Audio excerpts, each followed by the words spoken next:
Hello friends, ಪಲ್ಲವೀಸ್ cooking ಟೈಮ್ಗೆ ಸ್ವಾಗತ. ಬನ್ನಿ ಫ್ರೆಂಡ್ಸ್, ಇವತ್ತು ತೊಗರಿಕಾಯಿ ಸಾರು ಮಾಡೋದು ಹೇಗೆ ಅಂತ ನೋಡೋಣ. ಪಾತ್ರೆ ಇಡಿ, ತೊಳೆದಿರೋಂಥ ತೊಗರಿಕಾಯಿ ಹಾಕ್ಕೊಳ್ಳಿ.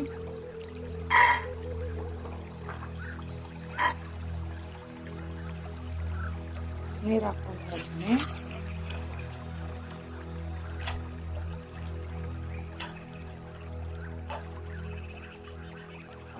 ಒಂದು ಆಲೂಗಡ್ಡೆ ತೊಗೊಂಡಿದ್ದೀನಿ, ಇದರಲ್ಲಿ ಹಾಕ್ಬಿಡಿ. ಚಿಕ್ಕ ಸೈಜ್ ಈರುಳ್ಳಿ ತೊಗೊಂಡಿದ್ದೀನಿ, ಇದು ಅರ್ಧ ಹೋಳು ಮಾಡಿ ಹಾಕ್ಕೊಳ್ಳಿ. ಎರಡು ದೊಡ್ಡ ಸೈಜ್ ಟೊಮೆಟೊ ತೊಗೊಂಡಿದ್ದೀನಿ, ಇದೆಲ್ಲ ಹಾಕಿ. ತೊಗರಿಕಾಯಿ 1 kg ತೊಗೊಂಡಿದ್ದೀನಿ, ಇದೆಲ್ಲ ಹಾಕ್ಬಿಡಿ. ಸ್ವಲ್ಪ ಉಪ್ಪು ಹಾಕ್ಕೊಳ್ಳಿ, ಕಾಳು ಗಿಡಗಿಯಷ್ಟು.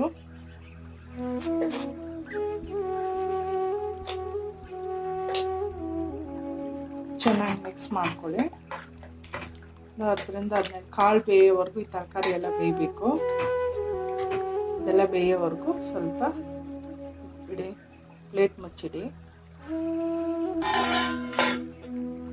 10ರಿಂದ 15 ನಿಮಿಷ ಬೇಯಲು ಬಿಟ್ಬಿಡಿ.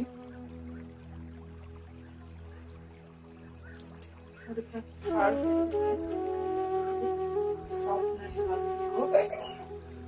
ಇದರಲ್ಲಿರೋ ಟೊಮೆಟೊ ಎಲ್ಲ ಮಿಕ್ಸಿಗೆ ಹಾಕೋಬೇಕು. ಹಾಕ್ಕೊತಾ ಇದ್ದೀನಿ ರುಬ್ಬೋದಕ್ಕೆ. ಬೇಯಿಸಿರೋಂಥ ಈರುಳ್ಳಿ ಮತ್ತು ಟೊಮೆಟೊ, ಸ್ವಲ್ಪ ಹುಣಸೆಹಣ್ಣು ಹಾಕ್ಕೊತಾ ಇದ್ದೀನಿ. ಇಷ್ಟು ಇದಕ್ಕೆ ಹಾಕ್ಕೊಳ್ಳಿ. ಬೆಳ್ಳುಳ್ಳಿ ಒಂದು 5 ಹಾಕ್ಕೊತಾ ಇದ್ದೀನಿ. ಮನೆಯಲ್ಲೇ ಮಾಡಿರುವಂಥ ಸಾಂಬಾರು ಪೌಡರು 2 ಟೀ ಸ್ಪೂನ್, 3 ಹಾಕ್ಕೊತಾ ಇದ್ದೀನಿ ನಾನು. ಸ್ವಲ್ಪ ಅರಿಶಿನ ಪುಡಿ ಹಾಕ್ಕೊಳ್ಳಿ, ಸ್ವಲ್ಪ ಕೊತ್ತಂಬರಿ, ಸ್ವಲ್ಪ ಜೀರಿಗೆ ಅರ್ಧ ಟೀ ಸ್ಪೂನು, ಅರ್ಧ ಪೀಸಷ್ಟು ತೆಂಗಿನಕಾಯಿ ಹಾಕ್ಕೊತಾ ಇದ್ದೀನಿ ನಾನು. ಕಟ್ ಮಾಡಿ ಹಾಕ್ಕೊಳ್ಳಿ ಮಿಕ್ಸಿಗೆ. ಇದು ಚೆನ್ನಾಗಿ ಗ್ರೈಂಡ್ ಮಾಡ್ಕೋಬೇಕು.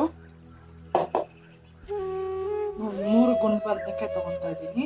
ಈ ಕಾಳು ಜೊತೆನೇ ಇದನ್ನು ಬೇಯಕ್ಕೆ ಇಡಿ.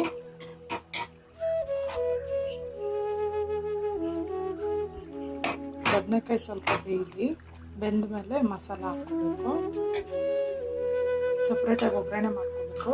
2 ಟೀ ಸ್ಪೂನ್ ಎಣ್ಣೆ ಹಾಕ್ಕೊಳ್ಳಿ, ಅರ್ಧ ಟೀ ಸ್ಪೂನ್ ಸಾಸಿವೆ ಹಾಕ್ಕೊಳ್ಳಿ. ಸಿಡಿಬೇಕು, ಸಿಡಿ ಹೊರಬೇಕು.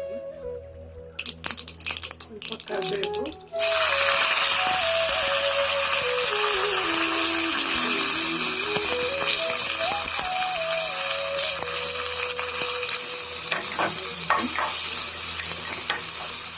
ಲೈಟ್ ಬ್ರೌನ್ ಆಗೋವರೆಗೂ ಚೆನ್ನಾಗಿ ಫ್ರೈ ಮಾಡ್ಕೊಳ್ಳಿ. ಫ್ರೈ ಆಗಿದೆ, ಸಪ್ರೇಟಾಗಿ ಇಟ್ಕೊಳ್ಳಿ. ಬದನೆಕಾಯಿ ಬೆಂದಿದೆ. ಈಗ ರುಬ್ಬಿರೋ ಅಂಥ ಮಸಾಲ ಹಾಕ್ತಾ ಇದ್ದೀನಿ. ಚೆನ್ನಾಗಿ ಮಿಕ್ಸ್ ಮಾಡ್ಕೊಳ್ಳಿ. ನೋಡಿ, ನಿಮಗೆ ಗಟ್ಟಿ ಹೆಂಗೆ ಬೇಕು ಕನ್ಸಿಸ್ಟೆನ್ಸಿ ನೋಡಿಕೊಂಡು ನೀರು ಹಾಕ್ಕೊಳ್ಳಿ. ಮುದ್ದೆಗೆಲ್ಲ ಸ್ವಲ್ಪ ಗಟ್ಟಿ ಬೇಕು ಅಂತ. ತುಂಬ ಚೆನ್ನಾಗಿರುತ್ತೆ. ಇದು ತೊಗರಿಕಾಯಿನ ಹುಳಿ ಸಾರು. ಅವಾಗಲೇ ನಾನು ಇದಕ್ಕೆ ಒಗ್ಗರಣೆ ಮಾಡ್ಕೊಂಡಿದ್ದೆ. ಒಗ್ಗರಣೆ ಹಾಕ್ಕೊಳ್ಳಿ.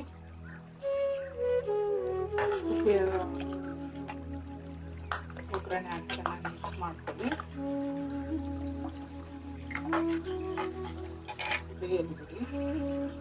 ನೋಡಿ ಫ್ರೆಂಡ್ಸ್, ತೊಗರಿಕಾಯಿ ಹುಳಿ ಸಾರು ರೆಡಿಯಾಗಿದೆ.